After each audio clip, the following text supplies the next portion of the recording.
You're listening to Worshipology with Kurtis Parks, a biblical, practical, and spiritual conversation about living and leading worship. Let's lean into today's episode. Well, hey, thanks so much for joining the Worshipology podcast. This is a podcast for worship teams and worship leaders and worshipers of Jesus. It's a conversation, practical, biblical, spiritual, all about living and leading worship. And today I've got Kaylea Coates. Now, Kaylea is a youth pastor in Louisiana. She helps lead worship and writes songs with LO Worship. And she just told me they run a coffee shop. We're going to get into all that good stuff. Say what's up, Kaylea. Thank you for having me, Kurtis. I'm so excited and honored to be on your podcast. Oh, yeah. It's such a joy to have you. Now, we recently met like maybe 3 weeks ago, right? Yes, in the beautiful state of Virginia at your church. That's right. We had a youth one night, and this is something that we do. We're starting to do it every year, and it's amazing. I mean, I think we had like almost 500 youth in the building. Over 100 kids like gave their life or recommitted to Christ.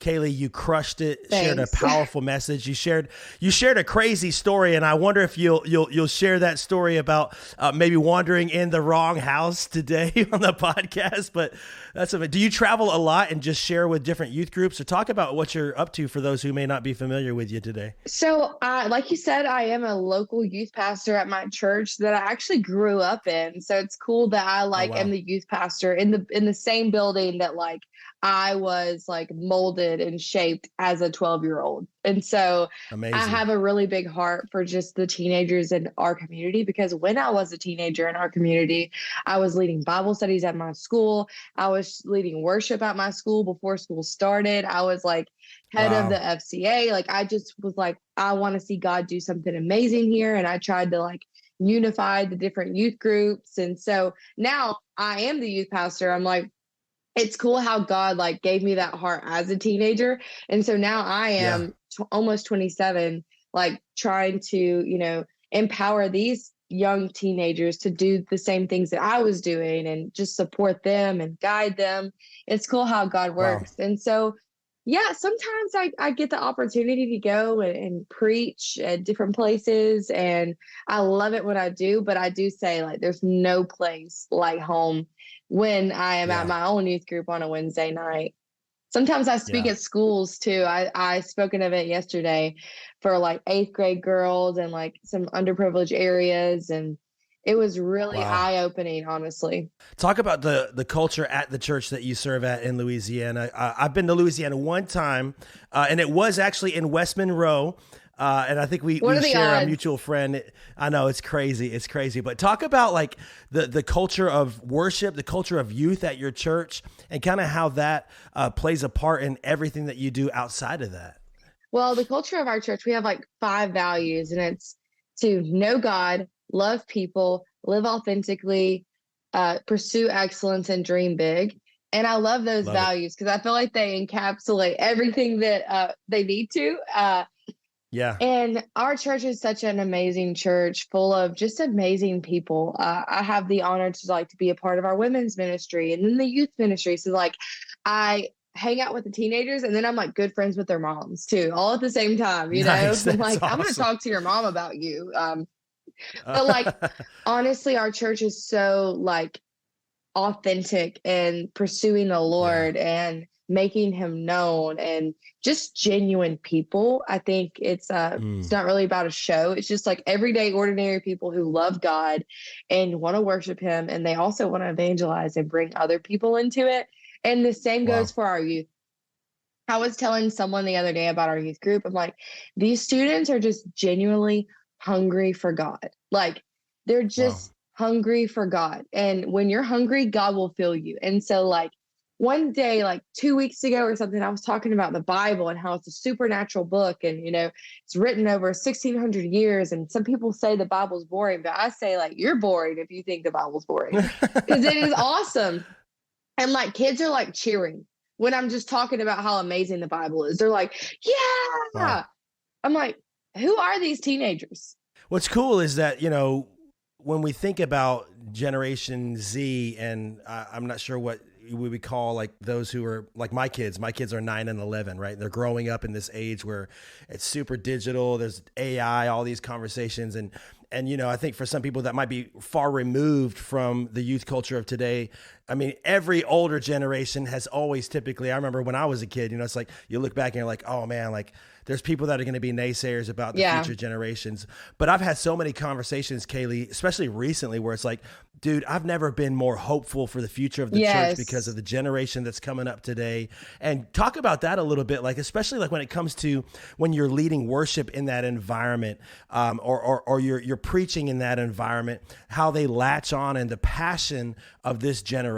What does that look like for you? Something I've been saying recently is that we are not the main event. You know, like if you're singing, you are not the main event. If you're preaching, you're still not the main event. You know, Jesus is the main event. And I think when you have those passionate teenagers or that passionate crowd, it's like takes the pressure off, because it is not about me. We are pointing to one thing and one thing only, and that's Jesus. And like I pray, I'm like, our church is on this big thing right now. It's like not by might nor by power, but by my spirit. And I'm like, when you realize that, you have to lean on God. You're not leaning on your own efforts. Yes, you prepare and you want to be ready because you want to do what you're doing to the best of your abilities to serve God. But then there's a point where you have to let go and say, God, it's yours. And you have to move, because if you don't move, these teenagers aren't going to be saved. If you don't move, this congregation isn't going to have a touch from you. And I'd rather them have a touch from you than goosebumps from my voice or what I say. Like, God, we need you now more than ever. And I think that's just such a special place to be when you realize, especially when we're talking about, like you said, what they're going through as a generation. Like, they need God. They need a touch from God. They don't need a cool catchphrase that I'm going to say. So something even at Live Original, we said even at our conference, is that we're just preparing the table, but we're not the meal. The meal is Jesus. And so everything we do, whether it's, you know, high-fiving students as they walk in, whether it's being on the coffee team at church, whether it's singing or playing drums or preaching, we're all just preparing the table so that people can taste and see that the Lord is good. He's the meal. Wow, that's so good. I think, you know, when we have so many people listening that maybe don't serve on a worship team or not worship leaders or worship pastors, but, you know, they're serving in the local church and all of those different areas. I think that right there, what you said, really helps us all realize that, A, we're all on the same team, and B, we're all here for one reason. And it's not any of our ministries. It's to minister to the Lord. I love I think it's Deuteronomy 10:8. And it's like this 3-part calling for the Levites that Moses gives them. And he's like, I mean, basically it whittles down to carry the presence, minister to the Lord, and bless others in his name. So good. And you can do that on any team, right? Like you can be on the hospitality team, you can be on the prayer team, the worship team, you can be on the first impressions team, whatever you're doing. As long as you're doing those 3 things, right? You're ministering to the Lord, you're carrying his presence and blessing others in his name. Talk to us a little bit about, so Live Original, LO Worship, LO Conferences, the LO Ministry. What is LO all about? How did it get started? How did you get involved in it? And just kind of let us into that world a little bit. So Live Original started with Sadie Robertson, now Huff. Just came out of her heart. It's her ministry, her desire to be a sister and a friend to girls everywhere. And it's cool because the way I got involved, so me and Sadie grew up together playing softball, and we were good friends. We were even a play together once. And then she was in private school. I was in public school. So like after we stopped playing softball, like we just kind of went different paths, but like no bad feelings or anything. Just like you're 10 and you love playing softball together, but now you're on a different team at your school or whatever. And so I went off to college in Australia for 3 years, studied there. And then I came back and I was serving in the youth ministry. And I was like, I just felt like I was missing something. Like God, what's going on? Like, I feel like there's another part of maybe my purpose and my calling.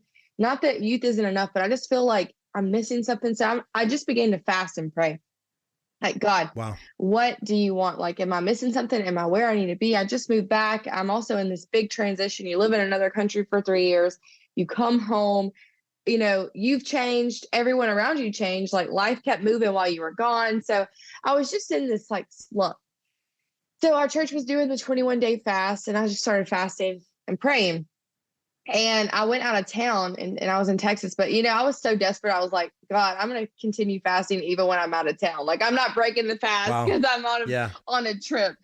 So I'm in Texas, and I'm at the grocery store. That's hard to do in Texas with all that barbecue too. Yes, exactly. Like, the Lord was moving in your life. Like, I needed Torchy's tacos, but I said no. Whoo. I'm going there tonight, by the way. What? There's one here in Richmond. No way. Yeah. No, we have one Side note, 2 hours away. I love Torchy's.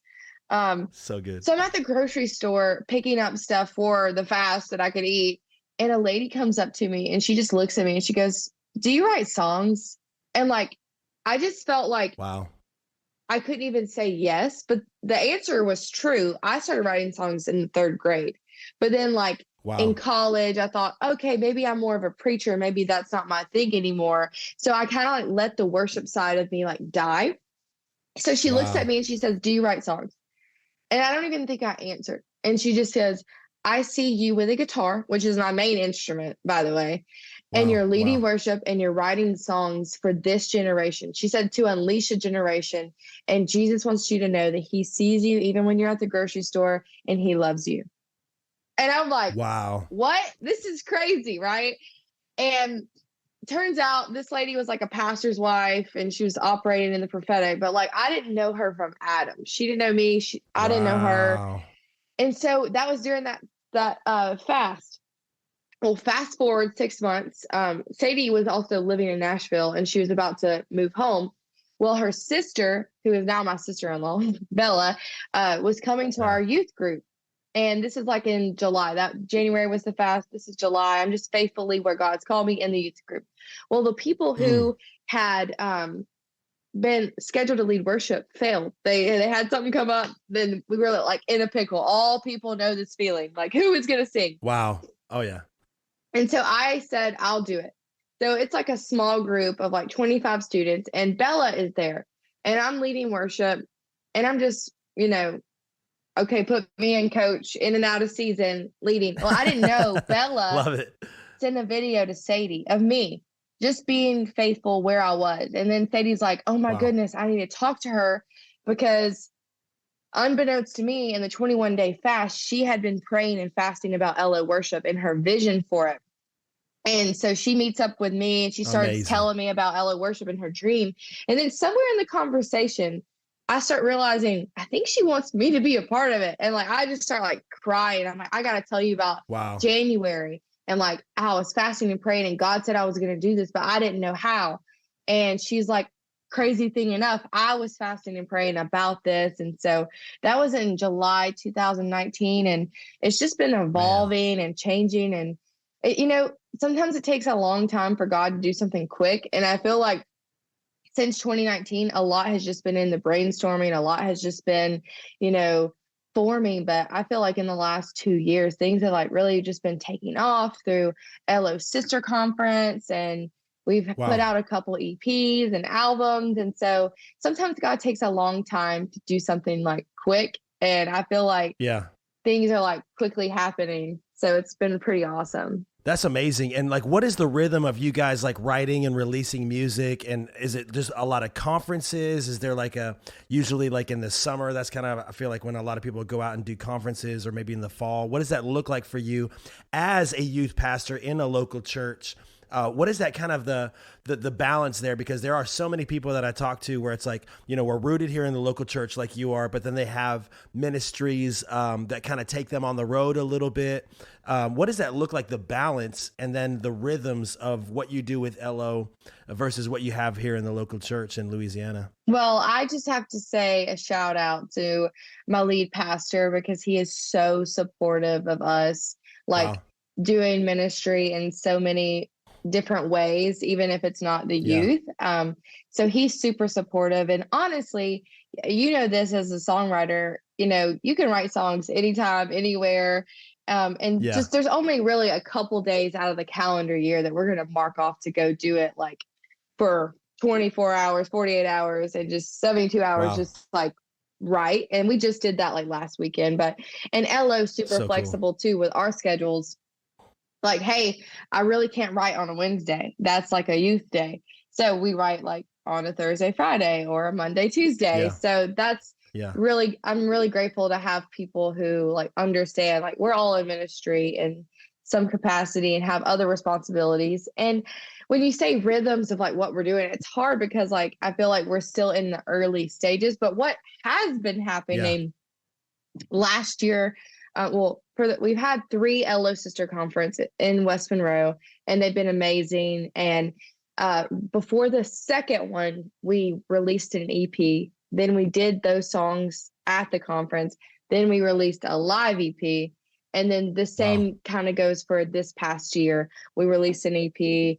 We tracked some stuff at the conference, and now we just released the live move. So we're going to be posting a link to a lot of the music with LO Worship so you can kind of hear what Kaylea's up to and everything. I wanted to go back to something that you shared in your story because I think it's so key. You know, you're in this season. You kind of had like this Abraham moment where like he puts Isaac on the altar, and you did that with maybe worship or your dream to write, and then it was just awakened in you. Talk to those people that are listening where maybe they're in that season right now where, you know, they feel like it's kind of like that unseen season or that season of just waiting or like what's next. What was it that sustained you in that season, and what was it that where you kind of knew, all right, this is it? I mean, it felt like that was a pivotal conversation you had with Sadie. What was it that sustained you in that season of the not yet? I think what sustained me in the season of not yet is that I'm serving Jesus and not serving my dreams. Like, wow, that's so good. I'm serving Jesus throughout my life, no matter what it looks like. And my relationship with Jesus is the most important thing. And I think when I went off to Bible college and live in another country, I was stripped of a lot of things. Like, I had to start over completely. I didn't know anybody. Nobody knew me. I didn't have anything. I didn't have family there. I was on the other side of the world. So it's just like this. I was stripped of all these things. And I just realized if I have Jesus, I have everything I need. And I remember telling the Lord, if nobody knows my name, if I don't have a big platform, if I'm not leading worship or I'm not preaching in a rotation, that's okay with me, God, as long as I have a relationship with you. Because also we've seen so many people have all those things and fall away from their faith. Yep. We've seen them have moral failures. And I was like, God, if that's going to be my story, I don't want it. Put me in a church with 30 people and I will serve faithfully, because I don't want those things. I want you, and I want to be found faithful. And so I think when you just exalt Jesus above all else and you're content in him, you'll just serve wherever. And then God will put you in the right places because you've just been faithful with little, or you've just been faithful to stay where you are. God will find you. If you're David in the field, he will find you when it's time. Just make sure you're doing what you're supposed to be doing. So good. I think the thing that has really been evident as, you know, many stories have come out over the last couple of years. And I feel the same way that you just mentioned. You know, it's like, God, if that's going to be my story, I'm good. You know, like I think it's this Paul mentality of like, I'm content with much. I'm content with little. I'm content, you know, when I've got food, it's in all circumstances learning to be content. And as a creative, that can be really difficult because there are often seasons where, is he enough? Like, is God enough? Like, if you have Jesus and nothing else, is that enough? I mean, my former pastor, Mark Batterson, he would often say Jesus plus anything equals nothing. Jesus plus nothing is everything. Yes. And I think so many times we're like, Jesus, I want you and I want this, or and I want the notoriety, and I want the dream, and I want that. But I think it's so key. And were there songs in that season, Kaylea, that maybe came out? You know, because I mean, we know this as songwriters, like music is therapy, and sometimes we can only sing what we want to say. Yeah. What was that like for you as a songwriter in those seasons? Was it a, hey, I'm just not going to write during this season. I'm just going to be faithful in all these other things. Or were you writing in that unseen season? I was not writing really much on paper, but this is what I was doing. Like you said, carrying the presence and ministering to the Lord, like in my bedroom with my guitar, in my prayer time. Yeah. It wasn't for anybody else. I was ministering to the Lord. And it's crazy. That's where the song that I wrote and finished with my friend Mark, Open, came from. That came from in my bedroom. So good. Ministering to the Lord in a season where I wasn't getting what I wanted. And I said, Lord, no matter what, my heart is open to you, and I'm not holding back anything from you. Anything you want out of me is yours. I am yours. And that's where Open, this song that has, I feel like, touched a lot of lives, came out of. Just me alone. Nobody knew that I was songwriting. Nobody knew that I was leading. It was just me and my prayer time. Wow.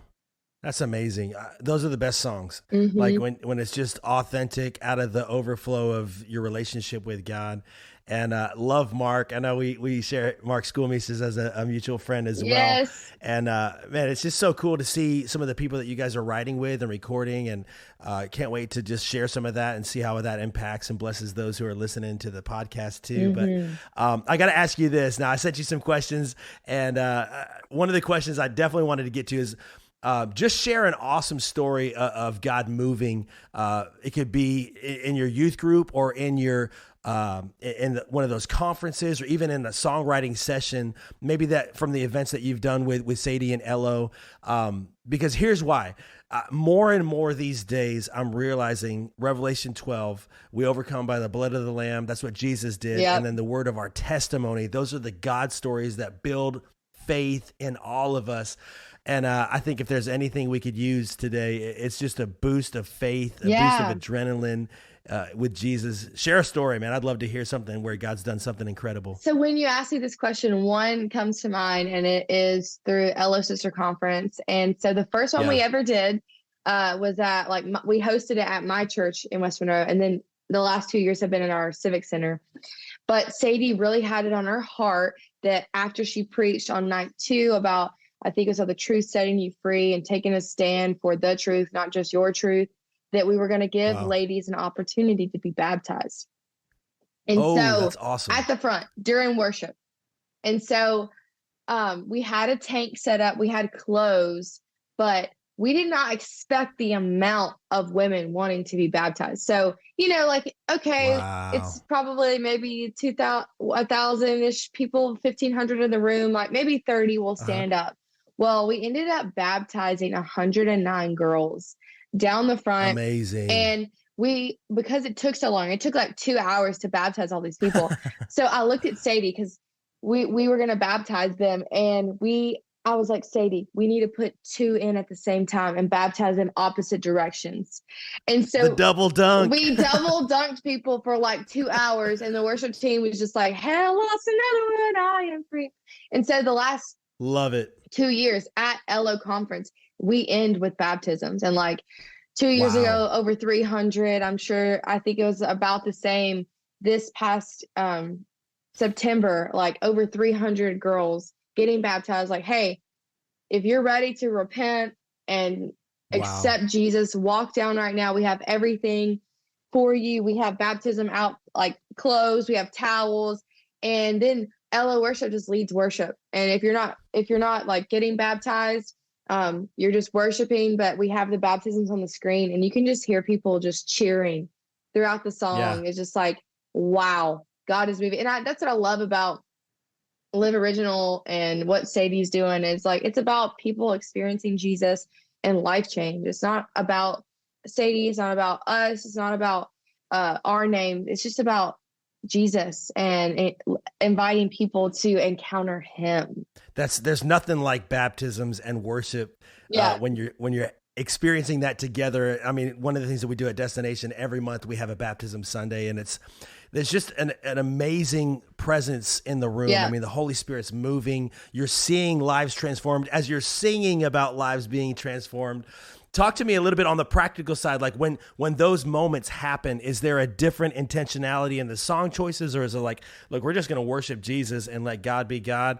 Or is there hey, finding those songs like Hell Lost Another One with Nav City, I Thank God. Is there a different intentionality in the song choices in that? Is there a different posture in leading when baptisms are happening? Well, I have to say a big shout out to Mark Schoolmeisters because he's our MD. And so the second Nice. year was the year he kind of came on board. So he was just like in our ear, like, all right, Kaylee, sing Holy Spirit. Like, Yeah. because too, we didn't know how long it was going to go. We had a couple songs prepared, but when you're baptizing over 300 girls, like you're going to be there for a while. And I mean, we had songs like we threw it back to like Delirious and my heart burns for Let's you. go. Which a cool moment. One of the guys from Integrity brought his daughter and she got baptized, and he actually was like back in the room when they recorded that Delirious song.